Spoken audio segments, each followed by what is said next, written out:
Alright, let's go! For today's video, magluluto tayo ng 4 na klaseng talong. Torta, prito, puki-puki at adobo. Alright.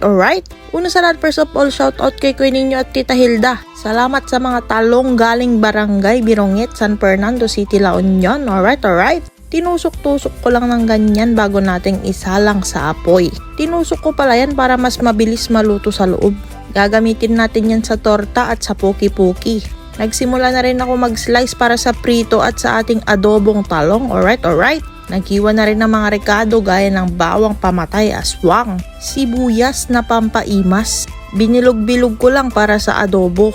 Maghihiwa rin tayo ng sibuyas na panggisa. Alright. Okay na nga to mga talong, linagyan lang natin ng malamig na tubig saka natin binalatan at chinek kung may uod.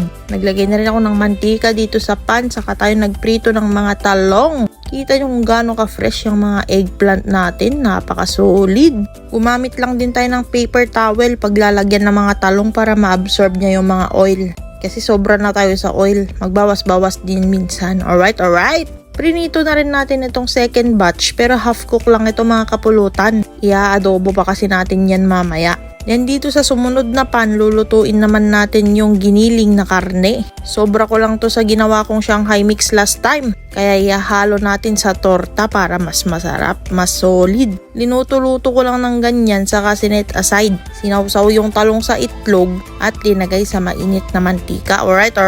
Itatopics lang din natin itong giniling na karne mga kapulutan. Naluto naman na yan, huwag kayong mag-alala. Then papatungan lang ulit natin ng konting itlog. Alright.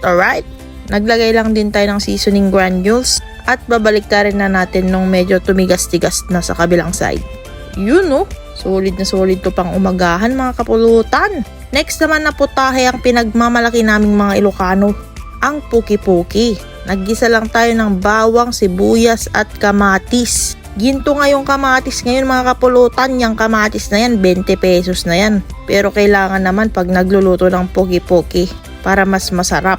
Linagay na rin natin itong talong. Igigisa natin sa bagoong. Minekos-mekos lang ng ganyan. Tapos tinagay yung itlog, paminta, mga 255 pieces at seasoning granules ulit.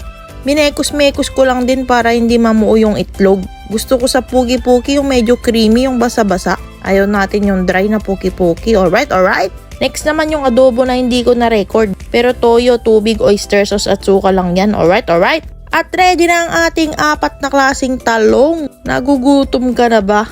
Napakasarap ng mga to mga kapulutan. Mandok na nga ako at una kong titikman itong puki-puki. Sinunod ko yung torta. Solid din yung adobo. At yung classic na prito. Ayun lang mga kapulutan. Thanks for watching. Alright.